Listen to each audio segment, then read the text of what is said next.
그 지난 라이브에서 오늘 그러니까 이번 주 목요일 날에 이제 아침에 나올 게 크게 두 개가 있다. 라고 했는데 첫 번째 이제 은행들의 이제 건강검진표가 이제 스트레스 테스트 결과가 나왔습니다.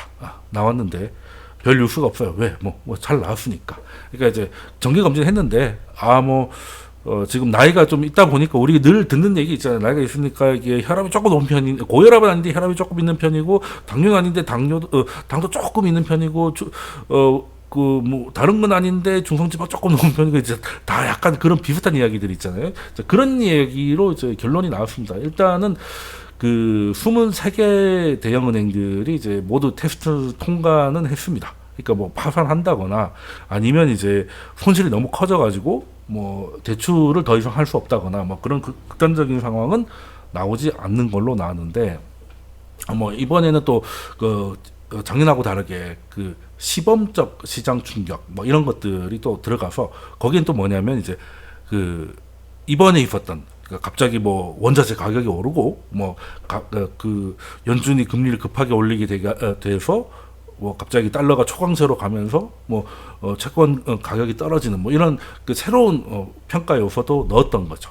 그러니까 이런 적이 오랜만이니까 이제 나이가 들면 이제 건강검진의 범위도 달라지듯이 약간 그렇게 된 것 같은데 일단은 다 통과를 했습니다. 다 통과를 했고 그 시범적 그 시장 충격이라는 거는 이제 단순히 지금까지는 경기 침체가 되면이라고 했는데 그보다는 이제 인플레 상승 때문에 뭐 금리가 빠르게 올라가고 달러 강세가 너무 강하게 오고 뭐 이런 것들을 환경을 가정해서 새로운 것들도 넣었다는 것이고 어쨌든 이제 테스트 결과 테스트를 받았던 23개 은행들 모두 그러니까 최저 요건 이거는 넘어야 된다는 건 이제 다 넘었고 그리고 가장 비관적인 지난주에 설명드렸죠. 뭐 내년 상업용 부동산 가격이 40% 날아가고 이게 한 2년 가까이 회복이 안 된다는 뭐 그런 최악의 환경에서도 한 5,400억 달러 정도의 이제 손실을 볼 것 같고 그 손실을 가지고는 이제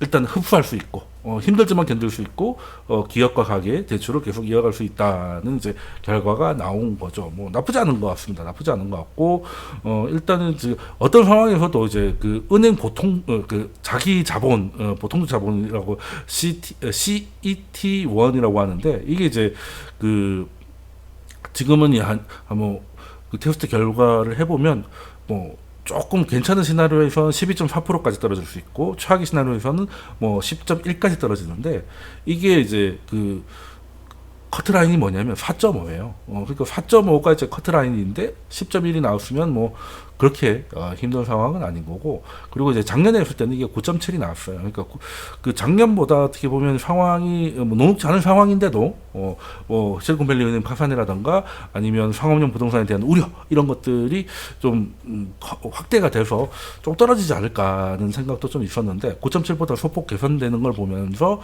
일단은 그거죠. 다행스럽게 이제 은행 위기가 그렇게 급격하게 확산될 가능성이 높지는 않아졌다.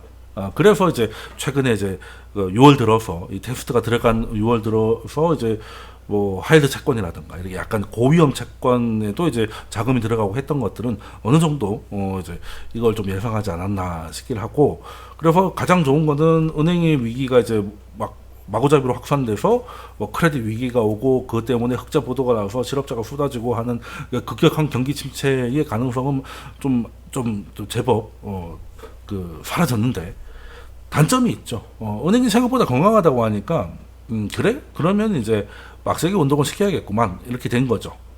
그러니까 차라리 고혈압이나 당뇨가 나오면 이제 치료가 들어가야 되는데 그건 아닌데 좀 위험할 수도 있고 관리가 필요하다고 하니까 이제 관리를 위해서 이제 운동을 시키는 것이죠. 그게 뭐겠습니까? 이제 연준 입장에서는 조금 더 땡겨도 금리 인상 이런 것들을 조금 더 땡겨도 은행들이 그래 획획 풀어지진 않겠네 이렇게 되는 것이죠. 그래서 이제 단기적으로는 이제 연준이 좀 더 매파적인 발언을 한다거나 두 번 올린다고 해놓고 3번도 가능하다는 식으로 그러니까 그 긴축의 강도를 조금 높이는 스탠스를 보일 수도 있겠으나 일단은 그래도 은행이 멀쩡한 게 좋은 것이죠. 그래서 이제 그 은행들 건강검진은 이제 올해는 일단은 작년보다 소폭 개선되는 모습으로 나와서 일단은 이거는 뭐 크게 뭐 문제는 안 됐는데 오히려 지금 단기적으로는 긴축의 긴축의 동력을 좀 제공하는 게 아닐까 하는 생각도 좀 해볼 만합니다. 뭐 그래도 좋은 것이죠.